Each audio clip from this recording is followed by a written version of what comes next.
How many times have you told yourself, I'll do it tomorrow, and then tomorrow becomes next week, next month, or never? Most of us procrastinate because we're overwhelmed. Too many tasks, too many shoulds. The brain doesn't like chaos, so it looks for the easy way out, distraction. And guess what? The easy way out feels good in the moment, but deep down, you know it's robbing you of what really matters. Let's rewrite the script. Here's how you can beat procrastination for good. Step 1, eat the frog first. Mark Twain once said, if it's your job to eat a frog, it's best to do it first thing in the morning. The frog represents your most challenging or dreaded task. Think about it. How often do you spend hours avoiding a task that would take 20 minutes to finish? By eating the frog early, you set the tone for a productive day. Bonus, once the hardest part is done, everything else feels easier. Step 2, practice time blocking. Your brain craves structure. Without it, tasks bleed into each other, and suddenly, you've wasted hours scrolling on your phone.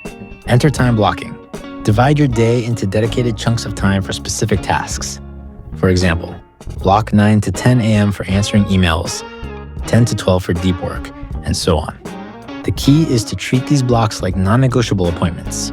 Time blocking can increase focus by up to 50%. The act of scheduling forces you to prioritize what has to be done and minimizes decision fatigue. Step 3, focus on systems, not motivation. Motivation is unreliable. It's like waiting for a lightning to strike. Instead, focus on creating systems that make success inevitable. Want to go to the gym? Lay out your workout clothes the night before. Make it as easy as possible to get started. Studies reveal that habits tied to routines are far more likely to stick than those relying on willpower. Your environment matters too. Declutter your workspace, block social media, and set up cues that signal it's time to work. Systems beat willpower every time. Step 4, learn to say no. No. Procrastination often stems from overcommitment. Saying yes to everything dilutes your focus and creates resentment toward tasks you didn't want in the first place. Practice saying no to low-priority distractions so you can say yes to what truly matters. Guard your time like it's gold, because it is. Step 5, adopt the 80-20 rule. The Pareto principle states that 80% of results come from 20% of the effort. Identify the few key actions that drive the most impact. Focus your energy on what truly moves the needle and let go of the fluff. This simplifies your to-do list and kills procrastination at its root. Step 6, visualize the consequences. Instead of focusing on the discomfort of starting, visualize the pain of not finishing. Picture yourself missing a deadline, losing an opportunity, or regretting wasted time. Imagining negative outcomes can create urgency and override procrastination. This isn't about scaring yourself. It's about grounding yourself in reality.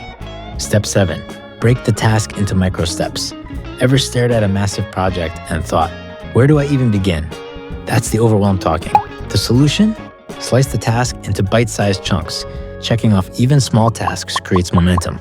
Each micro step feels like a tiny win, giving you the confidence to tackle the next. Step 8, reframe why. Procrastination often comes from a disconnect between the task and its purpose. Ask yourself, why does this matter? Instead of focusing on the chore, like writing a report, connect it to a bigger goal. This report will help me land that promotion. Neuroscientists say that when tasks feel personally meaningful, your brain releases dopamine, increasing motivation. Reframe your tasks as stepping stones toward your dreams and watch your perspective shift. Step 9, get things clean and organized. Sometimes procrastination isn't about the task itself, it's about the environment you're trying to work in. A cluttered desk, an unmade bed in the background, or even a noisy room can create mental chaos. Research shows that physical clutter competes for your attention, draining your ability to focus and process information. A clean, intentional workspace is like a stage set for success. When your environment is in order, it's easier. Procrastination is not your identity. It's a pattern, and patterns can change.